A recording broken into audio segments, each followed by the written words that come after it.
généalogie du premier entité qui s'est révélée à nos ancêtres. Donc c'est à lui d'abord vont attribuer l'énergie d'abord qu'ils sont en train de verser, c'est-à-dire la liqueur boisson de l'eau. Donc ils vont commencer à cette entité-là d'abord. Maintenant, descend maintenant avec la généalogie de tous les noms de ceux qui ont marqué l'histoire du village. Parce qu'on dit l'alcool révèle les morts. Donc on leur donne de l'énergie. Donc on va descendre à ça. Maintenant, s'il a des trucs à ajouter, comme lui particulièrement des noms, à côté il ajoute, il fait la notation. Il descend maintenant avec le Dieu. Sinon, quand on dit Lagon Tapé, Lagon c'est le nom du Dieu, mais Tapé c'est comme si on le respectait encore plus. C'est comme on dit Boudrago l'ancêtre. Donc voilà pourquoi les petits souvent dit Lagon Tapé. Maintenant, il y a des, comment on appelle, il y a des spiritualités, il y a des où l'entité prend le nom de Dieu, les gens ne comprennent pas. Par exemple, chez nous, on dit Wendy. Wendy, d'abord, signifie dans ma langue un. C'est-à-dire, Wendy, c'est mon premier ancêtre. Mais si on veut voir de façon spirituelle, c'est lui qui est mon Dieu Père, c'est grâce à lui que moi, il existe. Et s'il existe, c'est par rapport à l'énergie primordiale qu'il existe. Donc, si l'énergie primordiale a donné l'autorisation pour que mon pays puisse exister, pourquoi moi je vais le sauter pour aller prier l'énergie primordiale que je n'ai jamais connue? On prie quelqu'un, on demande à quelqu'un qu'on connaît.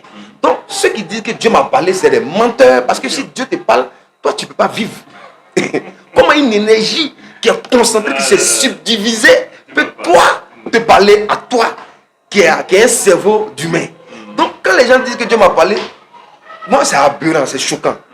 Si tu me dis une entité t'a parlé, ça, je peux le comprendre. Parce que Dieu s'est subdivisé en plusieurs entités. Voilà pourquoi il est omnipotent, omniscient. Parce qu'il savait que dans telle région, dans telle localité, il y aura des habitants qui vont être guidés par ces entités-là. D'ailleurs, c'est dans Deutéronome, ne lisent pas.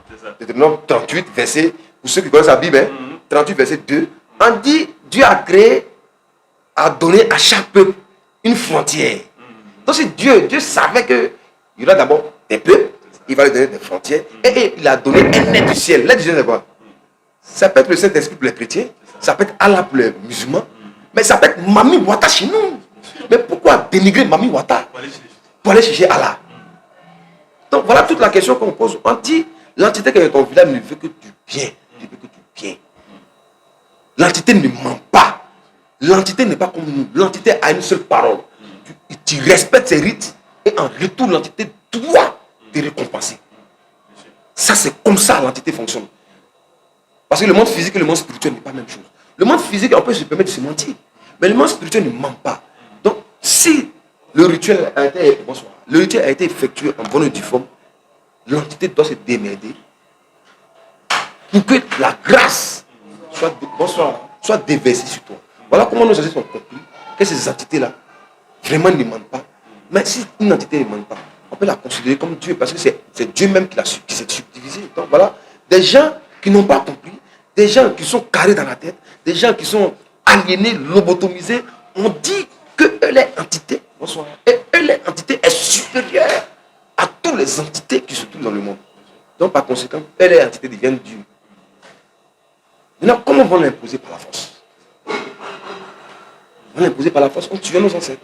Donc comme nos ancêtres sont remplis d'amour, sont remplis de bonté, ne pas comprendre comment des gens qui viennent à eux viennent imposer une religion en tuant nos ancêtres. Donc, ils sont obligés de fuir, ils ont lutté, mais à un moment donné, ils vont fuir. Il y a d'autres qui vont fuir, ils ne vont pas accéder à cette entité-là, ils vont fuir. Parce que l'Africain, naturellement, comment l'Africain, est-ce que l'Africain de nature peut faire la guerre à cause de Dieu? Dieu est en lui. La conscience nous permet de connaître le bien et le mal. Donc pourquoi faire par là? Pourquoi se faire la guerre? Donc il y a d'autres qui ont décidé de fuir. Mais en fuyant, à un moment donné, ils étaient obligés de se reposer quelque part. Et c'est quelque part là encore, d'autres personnes se viennent les trouver encore, les aliéner encore. Mais nous qui sommes là, nous les descendants, nous les enfants d'aujourd'hui, qui avons compris tous ces enseignements, toute l'histoire, nous commençons à dire non à ces mensonges. Nous commençons à dire non à ces bêtises-là qu'on ont passé le temps à nous inculquer depuis l'enfance. Parce que nos ancêtres se sont révélés à nous. C'est ça les chrétiens appellent cet esprit. Mais c'est parce que tu as l'ADN de tes ancêtres qu'à un moment donné, tu as des flashs en rêve. Pour te dire que tes ancêtres ont souffert. Tes ancêtres, c'est toi-même. Tu es la continuité de tes ancêtres. Donc, en les réunissant, tu te réunis toi-même. parce que ton enfant va te régner. Donc, pour ne pas que mon enfant me règne, je préfère honorer mes ancêtres. Donc, voilà pourquoi nous, on a décidé. Moi, au Draoul, l'ancêtre, avec le frère Imhotep, cousin d'Afrique, qui est sur sa chaîne, qui fait un travail formidable, avons décidé de faire des vidéos pour faire prendre conscience, de revenir à cette spiritualité-là. En revenant à cette spiritualité-là, il y a beaucoup de choses qui vont en découler. D'abord, sur le plan politique, social, économique. Parce que maintenant, on va s'asseoir pour parler de nos intérêts. Au lieu de construire une mosquée, on va construire un hôpital pour que nos femmes puissent bien accoucher dans de meilleures conditions. Au lieu de construire une église, on va construire une université pour que les enfants puissent étudier. Au lieu de construire des lieux religieux, des édifices à des milliards, on va construire des usines pour que nos enfants puissent travailler pour avoir quelque chose pour pouvoir vivre. Quelle est la loi qui dit que le SMIC est de 35 000 francs ou bien de 70 000 francs? Si ce n'est pas les hommes qui appliquent cette loi-là. Nous, on peut dire le SMIC passe de 75 000 francs à 400 000 francs. Parce que c'est l'argent, c'est l'homme qui fabrique l'argent. Donc, si nous voyons qu'aujourd'hui, nous sommes dans cette situation, c'est parce que nous sommes dominés. Un peuple qui est dominé spirituellement est un peuple qui va rester toujours esclave. Parce que vous laissez le Dieu de vos ancêtres, vous laissez vos ancêtres, vous laissez l'égrégore de vos villages pour aller donner de l'énergie à ces égrégores étrangers-là. Mais comment tu peux avoir la paix? Comment tu peux vivre heureux? Parce que nos ancêtres ont eu dans les têtes une seule chose, l'amour. Le partage, surtout le partage. Tu n'as pas, je te donne un peu. C'est ça, on appelle le kémétisme. Donc nous venons revenir à cette tradition-là qui donnait plus la valeur à la vie humaine qu'au matériel, parce que le matériel est éphémère. Donc aujourd'hui, c'est le côté qui sont sortis de nous, ils ne sont pas blancs, ils sont roses, qui sont sortis de nous, qui vont venir nous inculquer leur valeur, qui est la haine, qui est le capitalisme, où l'argent prime sur la vie humaine. Voilà pourquoi il y a des guerres. Mais si nous revenons à notre tradition, vous allez voir que la vie va changer. Voilà pourquoi l'Égypte antique a dominé le monde pendant près de 5000 ans. Ça, c'est ce qu'on sait. On sait plus que ça. Voilà, c'est plus que ça. Donc voilà ce que j'avais un peu à dire à mes frères kémites. Pour dire quand tu es kémite aussi, ça ne veut pas dire que la souffrance va s'arrêter, non. Moi-même, je te parle, je souffre. Je souffre autant que toi. Mais vont souffrir aujourd'hui parce que les Blancs, en quittant les terres glaciales pour venir en Afrique, ils ont pris des risques. Ils ont souffert. Voilà, aujourd'hui, les enfants sont en train de récolter les souffrances d'hier. Donc si nous, aujourd'hui, nous souffrons, en espérant que nos enfants puissent emboîter nos pas, c'est pour que demain, il y a un avenir meilleur pour nos enfants. Donc voilà pourquoi nous souffrons. Donc être kémite ne veut pas forcément dire que tes problèmes ont fini. Non. C'est là que le combat commence. Parce que les égrégores que tu es en train de prier ne vont pas te lâcher. Donc je te demande d'aller dans ton village, aller demander permission, aller te protéger avec l'égrégore de ton village parce que tu es un envoyé. Les ancêtres t'ont choisi. Donc vas-y, n'aie pas peur. Super. Il y a une question à te poser. C'est personnel. Comment tu arrives dans tout ça? Comment tu deviens kémite? Parce que de ce qu'on sait de toi sur les réseaux sociaux, tu étais un ancien musulman. Non. Un chrétien authentique. C'est vrai qu'on a l'impression que... Exactement. On s'est dit que le Burkina est pratiquement à 60%, 70%, ouais, 70% musulmans. Donc les 30% restants sont les chrétiens. Voilà. Comment du chrétien tu passes à kémite? Comment ça se passe? Du chrétien il passe à kémite. Bon. Ça, c'est une longue histoire. C'est une longue histoire. Il y a une série peut-être en 5 minutes. Bon, vous voyez là-bas que si je suis marié légalement, légalement, d'abord à la mairie, puis ensuite à l'église. J'étais enfant de cœur, j'ai grandi. Tu étais même enfant de cœur? Oui, bien sûr. Ça c'est un dossier. J'étais même enfant de cœur. Mon papa même était dans la chorale burkinabé. Il chantait même pour Jésus. Voilà, il a donné tout son temps, donc il m'a élevé dans comment on appelle, dans cette atmosphère, voilà, chrétienne là. Donc moi-même j'ai voulu être, à un moment donné de ma vie, être prêtre même. Voilà, donc quand j'ai eu le CP, on allait voir le curé, on a demandé, bon, comment on doit faire pour rentrer, voilà, pour rentrer au séminaire. C'est là ils nous ont dit que bon, pour rentrer au séminaire, il fallait une certaine somme. Ici, je me souviens, on parlait de 400 à 500 000. 400 000. Voilà. Donc, ça m'a donné d'abord un tic pour la première fois. Comment pour servir Dieu, il faut de l'argent. Bon, comme étant enfant, bon, mon père n'a pas l'argent. Bon, mais ils ont dit que je pouvais poursuivre jusqu'en 3e et puis encore, parce que si mon père l'argent, on pouvait m'inscrire au séminaire. Jusqu'à ce que la crise en Côte d'Ivoire ici, pour ceux qui connaissent bien la Côte d'Ivoire, éclate en 2002. Là, je rentre au pays. Il fallait continuer mes études. C'est là, bon, affaire des chrétiens, là, n'est plus dans ma tête. Hein. Et puis à un moment donné, je rentre encore en Côte d'Ivoire. Puis je suis là, jusqu'à ce que je tombe sur ma future femme qui est, d'abord, je vais la remercier et que les ancêtres puissent la bénir de m'avoir mis sur sa route. Et elle s'appelle Ounane, j'ai pas envie de dire son nom de l'Ocodem là. Voilà. Même s'il dit son nom, le nom est celle qui soit maudit. Voilà, donc, avec elle, bon, elle aussi elle était chrétienne, mais elle ne partait pas à l'église. Donc on est là. Puis, avec l'avènement des réseaux sociaux, je crée une page Facebook, je vois qu'il y a des gens qui osent insulter Allah et Jésus. Mais tiens, pourquoi ils insultent Allah et Jésus? C'est là que je rentre et puis je vois tout ce qu'ils disent que je vois, c'est la vérité. Puisque moi-même, étant dans l'église, je voyais tout ce qui s'est passé. L'argent que les fidèles cotisent, une partie de cet argent va au Vatican. Voilà comment le Vatican, l'un des plus petits États du monde, a en même temps l'État le plus riche. C'est-à-dire que vous participez à la richesse. Voilà comment les participez. Parce que mais l'argent ne tombe pas du ciel. C'est votre argent que vous envoyez là-bas chaque dimanche là, qui part au Vatican. Et puis je vous dis encore, toutes les églises catholiques sont la propriété exclusive du Vatican. Donc imaginez-vous, ces églises-là, la terre même, c'est les milliards.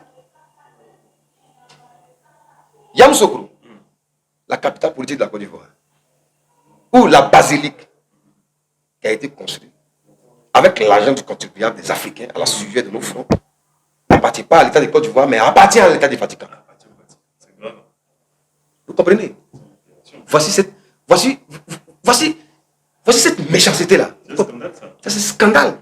Mais qui a coûté des milliards. Les gens sont morts pour la construction de cette basilique-là. Mais on vous dit, ça ne vous appartient pas, mais ça appartient à l'État du Vatican. Donc voilà comment j'ai su que tout ça c'est de la marmaille. Maintenant, des gens qui sont prêtres, qui ne se marient pas, pourtant ils ont des enfants. Et puis encore, c'est-à-dire que Dieu les pardonne, il suffit que tu fléchis chez nous, et puis le péché est pardonné. Mais comment un Dieu qui te permet d'aller tuer quelqu'un, sa femme et ses enfants, et il suffit que tu fléchis chez nous pour que toi tes péchés soient pardonnés par un prêtre? Mais comment ça va t'encourager dans ces bêtises-là? Voilà comment des gens tuent, pardonnent. Voilà pourquoi nos présidents africains jugent sur la Bible et le Coran, parce qu'ils savent qu'à un moment donné de la vie, il suffit de demander avec beaucoup, et comme on appelle, de rumeurs, pardon à les dieux, pour qu'ils puissent être, comment pardonner. Mais dans notre spiritualité, on dit non. Non. On dit non. Voilà. On dit les actes que tu commets là, va refléter ton futur. Donc c'est-à-dire que si tu as commis un acte négatif, il y aura des séries de malheurs qui vont t'arriver dans ta vie. Donc tu vas voir clair d'abord. Et même tes descendants. Voilà. Toi-même, tu vas voir clair d'abord, et puis ça va se répercuter sur tes descendants. Et de l'autre côté, de façon spirituelle, au lieu que tes ancêtres t'accueillent à bras ouverts, ce sera des coins où toi seul tu vas méditer jusqu'à ce que tu puisses prendre conscience que tes actes que tu as commis sur terre est tellement négatif. Mais comme tu as lobotomisé, tu as aliéné tes enfants, ils ne pourront pas te donner de l'énergie. C'est-à-dire que verser de l'eau pour toi qu'on appelle la libation, pour te donner de l'énergie, pour pouvoir te racheter. Donc voici comme un peu dans ce monde spirituel. Donc avoir compris, j'ai décidé comment est-ce que moi, Damien, j'ai compris, comment est-ce que mes amis, mes frères qui sont encore dans cette aliénation-là puissent sortir de là. Donc à chaque fois, ça m'est venu en tête de verser de l'eau, qu'on appelle la libation. Je verse de l'eau. Et puis à un moment donné, parmi mes rêves, on m'a dit non. De parler seulement. Il dit, mais de parler, comment de parler? On dit, parle, pas d'écouter. Donc c'était ainsi. Sans formation, je me suis levé, j'ai téléchargé des applications sur la plateforme. Puis j'ai commencé à faire des vidéos. Je n'ai pas été formé. J'ai un BTS en finance comptable, mais je ne sais pas pourquoi j'ai suivi cette filière-là. Mais aujourd'hui, je ne fais rien avec ce petit bout de papier qu'on m'a donné. D'ailleurs, même qui ne me fait même pas vivre, m'ont pas dépensé de l'argent particulier. Donc je vous invite, vous qui avez vos enfants, À partir de 3e, faites-les sortir, apprenez un métier. Mettez-les dans une école de formation où ils peuvent apprendre quelque chose au cas où ils n'ont pas eu de travail, mais au moins ils peuvent se débrouiller dans le privé. C'est-à-dire travailler par eux-mêmes. Donc, ça, c'est un conseil que je vous donne. Je ne veux pas que vous emboîtez mon pas. Donc, j'ai commencé à faire des vidéos. À la suite de l'initiation que j'ai eue au Bouti, on m'a dit, tu es l'élu Tu t'es rendu même au Gabon? Non. Okay, c'est par l'intermédiaire de Aïe que je me remercie que tu parles demain. C'est eux, par l'intermédiaire de eux, qu'il y a des initiés qui sont plutôt au Gabon, voilà, qui sont venus, qui ont proposé à Aïe, qui sont là pour des initiations. Donc, si des gens veulent faire partie de là. Donc, j'ai saisi l'occasion, voilà, directement. Et puis, je vous conseille aussi de faire l'expérience. Parce que tout le monde connaît l'affaire de l'Iboga. Voilà, ça transcende. Voilà, tu fais voyager. C'est ça qu'on appelle le voyage astral. Où tu vas recevoir ta mission. Donc, c'est à la suite de ça que j'ai reçu ma mission. On m'a dit, parle, que les gens vont t'écouter et que tu as été choisi par tes ancêtres pour divulguer des messages. Et sache que ce ne serait pas facile. La voix sera très dure, mais forcément, il y aura le bonheur devant. Donc, voilà comment j'ai reçu la révélation des ancêtres. Et puis, j'ai créé ma page Facebook. Et grâce à vos partages, beaucoup de personnes aussi commencent à comprendre. Donc, voilà un peu. Tu fais un travail remarquable. Mais à toi aussi. Hein. Parce que tu prends ton temps. Ça, c'est pas facile. Considère le travail. Gérer la famille, le boulot. Et puis venir encore faire des vidéos. Puisque ce que tu dis doit être véridique. Donc, c'est-à-dire qu'il y a un travail au préalable. Et ça, les gens ne le voient pas. Voilà. Il y a un travail au préalable. Parce que ce que tu dis doit être conforme à ce que tu es en train de divulguer. Exactement. Donc, c'est-à-dire que la personne se lève pas comme ça. La personne prend de son temps avant de faire une vidéo, peut mettre 2 jours, 3 jours. Moi, vous faites les petites séquences. Peut-être de 2 minutes, peut prendre 2 jours, 3 jours. Je peux répéter les paroles. Je prends mon téléphone, je dis, bon, c'est votre drapeau lancé, jusqu'à ce que je vois, j'abandonne même. C'est pas facile. Je sais. Tu es là. Tu vois, non, c'est un peu ça. Ah, c'est chaud, c'est chaud, c'est chaud. Non, c'est compliqué. Ok, bah écoute, ça fait plaisir. Ça fait plaisir. C'est vrai que moi aussi, pareil, je t'ai découvert sur les réseaux sociaux, tes vidéos. Je me suis dit, mais attends, il y a des Camille comme ça en Côte d'Ivoire qui parlent. Parce que moi, quand je venais en Côte d'Ivoire, je ne voyais pas tout ça. Ah, c'est clair, non, je ne voyais pas tout ça. Mais à ce moment, tu étais Kémite? La dernière fois que je suis venu, je commençais. Tu vois, je commençais, mais je ne voyais pas de Camille, ça. On ne parlait même pas de. Enfin, mais c'est quoi tout ça? On ne parlait pas de ça. Tu vois, on ne parlait pas de tout ça. Et moi, je débutais, donc je ne suis pas venu en mode Camille, je suis venu en mode vacances, j'ai fini, je suis parti. Essayer dans la diaspora, puis les choses comme ça, faire des rencontres, etc. Discuter avec des gens. Il y a un de mes collaborateurs aussi qui est remisant, que tu as pu le voir et qui fait des choses. On a eu à discuter, on a eu à travailler ensemble, on fait des choses.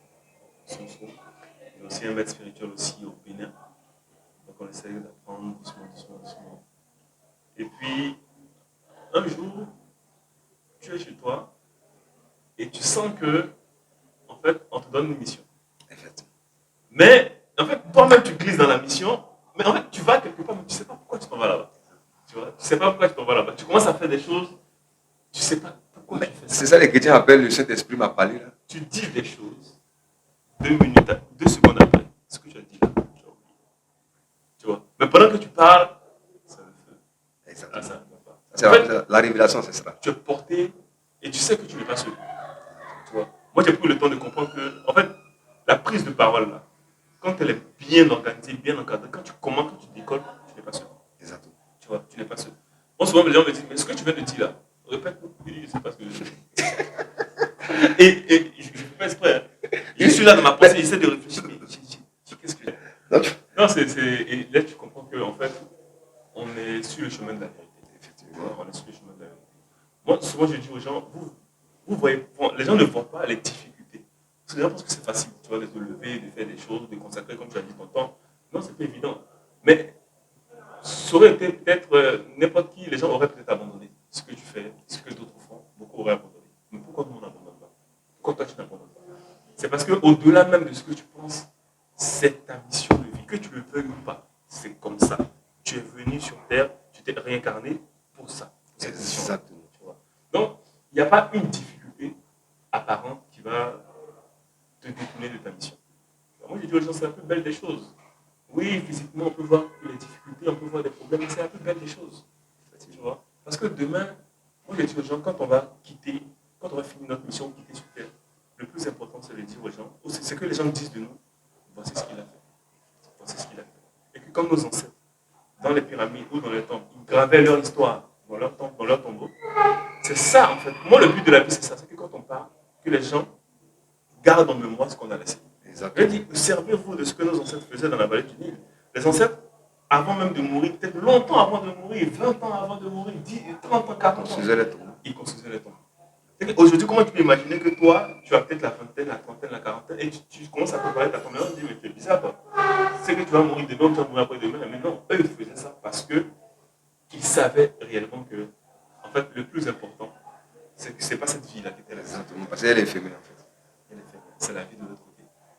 Donc, moi, je vais vivre pour qu'on puisse parler de moi. Parce que quand je pars là, je vais donner l'argent à des prêtres, je vais donner l'argent à des gens, ou bien même ma famille, les gens vont venir me faire des libations, ils vont venir m'honorer, ils vont venir, tu vois, faire des rituels. Parce que c'est à partir de là qu'on continue de nourrir les entités où nos ancêtres ou nos parents sont dans l'autre monde. C'est à travers, bien évidemment, les libations, les offrandes, mais c'est surtout à travers la pensée positive. Ce qu'ils ont laissé, qu'on a lancé l'impact. Quand quelqu'un va venir dire oui, au Dango, ah, je me souviens, il a fait ceci, il a fait cela. Le fait que les gens pensent en bien de toi, ça te nourrit spirituellement. Exactement. Et donc, moi je dis, il faut que les gens comprennent que cette mission-là, cette terre-là, cette vie-là, on est en mission. On n'est pas là parce que deux parents ont voulu se mettre ensemble pour faire des enfants. Non, non, il n'y a pas d'hasard en fait. Il n'y a pas d'hasard. Si on est revenu, c'est parce que c'est une mission précise. Il faut saisir cette opportunité-là pour marquer notre génération et marquer notre temps. Voilà. Donc moi j'encourage tous ceux qui font ça. Moi je t'encourage. Je sais que c'est pas évident. J'ai vu des choses ici, c'est très compliqué, je sais. Mais pour moi le plus important, c'est l'amour qu'on a pour la mission. Exactement, tu as tout dit. L'amour, L'amour, surtout l'amour. Et puis ce que je me vais ajouter à ce que tu as dit, vraiment c'est très touchant. Ce n'est pas évident, toi aussi de ton côté, pour faire prendre conscience à nos frères qui sont de l'autre côté là-bas aussi. Voilà, parce que pendant des années, on a été tellement aliénés que les gens, quand ils deviennent chimiques, pensent que tous les problèmes vont s'arrêter. Mais c'est là maintenant le vrai combat commence. À cela, j'aimerais dire de ne pas abandonner. Ce n'est pas tout le monde qui peut devenir prêtre. Ce n'est pas tout le monde qui est agriculteur. Moi, il y a toujours dit, prenons l'exemple de nos ancêtres quand ils vivaient dans les villages. Il y avait le roi.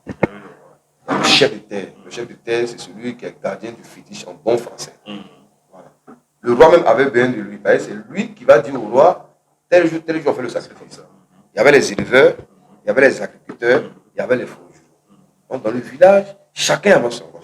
Là, pourquoi on dit chez nous, c'est les deux mecs qui se lavent. Tout le monde n'est pas forgeron. Donc si aujourd'hui tu es kémite, tu peux être kémite, mais tout en honorant tes ancêtres. Mais ça ne veut pas dire que parce que tu es kémite, toi tu dois aller déplacer une montagne. Non. Est-ce que vous comprenez? Parce que dans le village, là, le chef de terre va dire à l'agriculteur qu'aujourd'hui ou bien demain, il y a des sacrifices à faire. Donc l'agriculteur va s'y préparer, l'éleveur va s'y préparer, le forgeron va s'y préparer, venir faire des offrandes ce jour-là. Pour que les activités puissent prospérer. Voilà comment nos ancêtres vivaient. Et si demain, il y a quelque chose qui ne va pas, ils vont se rendre chez l'initié là pour dire, ah, voilà mes activités ne marchent pas, qu'est-ce que je dois faire? L'initié va te dire, bon, attends, je vais consulter. Quand on parle de consultation, quand on parle de consultation, prenez l'exemple, quand on part à l'hôpital, la consultation encore. D'abord, ils vont te consulter, tu vas faire des examens, et puis ensuite, ils vont identifier la maladie. C'est le même procédé. Chez nous, là aussi, là, on consultait. On consultait comment? En lançant les courriers que les Blancs appellent la géomancie. Au Bénin, on appelle ça le fa. Voilà. Voir qu'est-ce qui ne va pas, pour pouvoir savoir qu'est-ce qu'on doit faire. Et à la suite de cette consultation-là, il y aura maintenant une cérémonie de rituel. Et comme l'initiateur dit, bon, il faut envoyer 2 couleurs, un poulet. Par rapport à ton problème, il va t'expliquer les trucs que tu dois envoyer.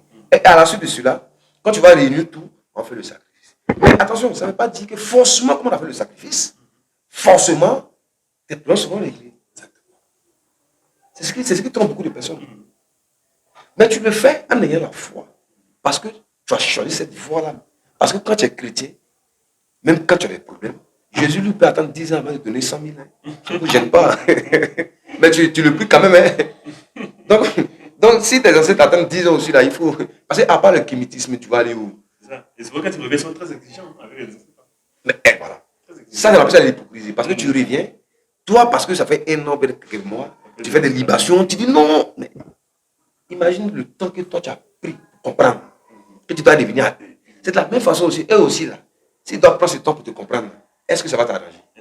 Donc, il faut persister dans tes libations. Persiste dans tes offrandes. Parce que chaque qui doit avoir une hôtel chez lui à la maison, à l'image de ses ancêtres. C'est simple. C'est de l'eau. Une petite table où on va matérialiser l'aide de la vérité qui est l'aide du verso, qui est la couleur rouge. La divinité de Sekhmet depuis l'Égypte antique. Cette divinité-là va régner, voilà, sur cette terre du verso pendant 2150 ans. Je ne suis pas avec. Donc, j'invite tout un chacun, chaque mercredi, parce que son chiffre est 4, son jour est mercredi, à se mettre en rouge pour symboliser, pour donner de l'énergie à cette entité-là. Mais ce que les gens ne savent pas, on parle de l'Égypte antique, mais cette divinité-là se retrouve à tous les plus de nos panthéons traditionnels. Mais quand on parle de Mami Ouattara, c'est la continuité de cette maître que les gens ne savent pas. Est-ce que vous comprenez? Cette dame à tête de lion qui symbolise la force et cette vigueur. Voilà pourquoi vous voyez tous ces cliniques qui ont la force, ils sont prêts à aller au charbon pour mourir pour la spiritualité. C'est ça, c'est cette force-là que cette divinité nous ont donnée. Donc au moins, ayez au moins une pensée à cette divinité-là. En versant de l'eau, en portant une couleur rouge, et vous dites 7 mètres, oui, c'est un nom grec, c'est pas grave, mais son véritable nom, voilà, si je ne me trompe pas, c'est Sakamanta. Voilà. Ça se retrouve dans nos noms même ici. Saramata, Salimata, tout le monde sait ça. Donc, on est sur la vérité. Donc, son véritable nom, c'est Sakamanta. Donc, ayez une autre chez vous à la maison. Et puis encore, votre mission, c'est que à partir de toi, toi qui m'es regarde, à partir de toi, la religion doit prendre fin. Tu dois inculquer les valeurs traditionnelles, les valeurs du kémétisme, la maths à ton enfant. L'hôtel que tu vas laisser, que tu vas faire à la maison, va permettre à ton enfant de comprendre ce que tu es en train de faire. Et que lorsque tu ne seras plus là, il va perpétuer cet hôtel-là. En ce moment, tu vas construire un égrégore qui sera une puissance pour ton enfant. Ou toi, tu vas venir lui inculquer les messages. Et lui, il va prendre ça maintenant pour se défendre dans la vie physique. Voilà pourquoi nos ancêtres ont dit ayez des hôtels chez nous à la maison. Dans la Bible même, tous les grands prophètes, surtout dans l'Ancien Testament, tous les grands prophètes ont eu des hôtels. Et puis les offrandes. Pour terminer, on va prendre l'histoire d'Abel et Caïn. Encore des offrandes. Où Abel était l'agriculteur, je ne sais pas si c'est lui l'éleveur, entre les deux. Mais chacun d'eux a donné le fruit de sa souffrance à l'Éternel. C'est quoi? C'est l'offrande. Mais leur Dieu a préféré rejeter pour l'autre et puis prendre pour l'autre. Ce Dieu-là, nous, on ne veut pas ce Dieu-là.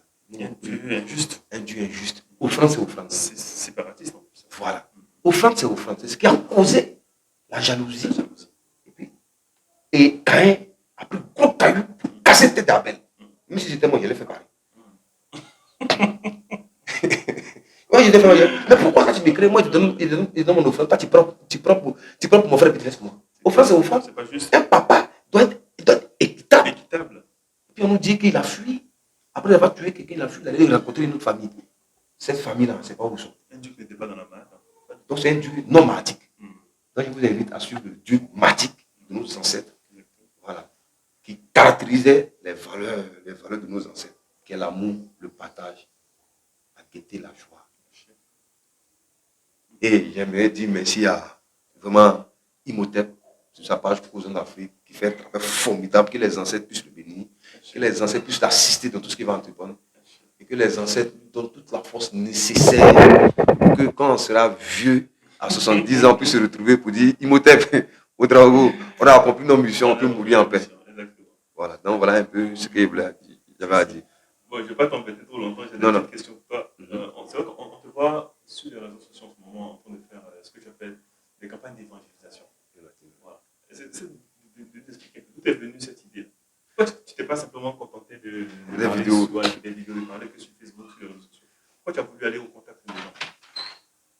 Bon, voilà mon frère qui a dit campagne d'évangélisation. Il y a d'abord, je tiens à dire merci au doyen Sèche Traoré, qui met mat, qui fait un travail formidable. Traoré Adama. Exactement. Merci là-bas. J'aimerais que tu puisses le rencontrer. En tout cas, il fait là-bas un grand travail qui forme beaucoup les kémites. Voilà, pour savoir. Voilà. Parce que les gens n'aiment pas lire. Exactement. Donc, il est du côté du Kokoudi. Mais je pense bien que demain, quand tu vas aller là-bas, il n'est pas tout le temps là, mais il pense bien que avec l'aide des ancêtres, tu pourras le voir au temple. Donc, celui qui m'a dit, évangélisation, ça sont très très chrétien, très religieux, excusez-moi. Mais tu as dit un mot, la camétisation. Donc, quand il a dit ça, la camétisation est bonne. Mais j'ai vu que comment les religions ont réussi à aligner nos frères jusqu'à l'os. C'est parce qu'ils se sont autoproclamés défenseurs de Jésus ou défenseurs de Allah en prenant des micros dans la rue, dans ta vie à Jésus. Il me dit, mais si je faisais pareil, peut-être que je serais encore peut-être mieux écouté, peut-être que ça aura de l'impact. Voilà. Donc voilà comment j'ai décidé de prendre moi aussi ma baffe et de sortir, dire à ceux-là qui disent donne ta vie à Jésus. Il y aura quelqu'un aussi qui dit donne ta vie à tes ancêtres. Donne ta vie à celle-là qui a coulé son sang, c'est-à-dire ta mère, tes ancêtres. Au lieu de donner ta vie à quelqu'un que tu n'as jamais vu, que tu n'es même pas sûr qu'il existe. Parce qu'il n'existe aucune preuve qu'il puisse exister. Nos ancêtres dans les pyramides. Voilà ça. Le corps de nos ancêtres sont là. Donc celui-là, on ne voit pas encore. Comment quelqu'un peut se lever physiquement au ciel? Ce n'est pas possible. On se lève spirituellement, pas physiquement. Le corps reste pourri. C'est l'esprit et l'âme qui va vers l'énergie primordiale. Donc il y a beaucoup de choses qu'il ne veut pas entrer dans les détails. Donc voilà comment est-ce qu'il a pris mon micro et puis commencer à cette campagne-là. Et Dieu merci, en Côte d'Ivoire ici, il y a des kémites authentiques, des soldats prêts à mourir pour cette spiritualité-là, qui ont emboîté le pas. Et merci aussi à vous, à un moment donné, où nous avons demandé de l'aide, qui ont bien voulu nous assister dans cette campagne-là, qui ont fait des dons, où on a pu payer des baffes. Et désormais, voilà comment ça fonctionne. Chaque lundi, de côté de Dieu, il y a des gens qui camétisent, comme on le dit, qui suscitent de l'engouement. Il y a plus de 100 personnes qui commencent à écouter les messages. Et moi, de mon côté, à 13 jours, pour ceux qui connaissent la Côte d'Ivoire, chaque jeudi, je fais pareil.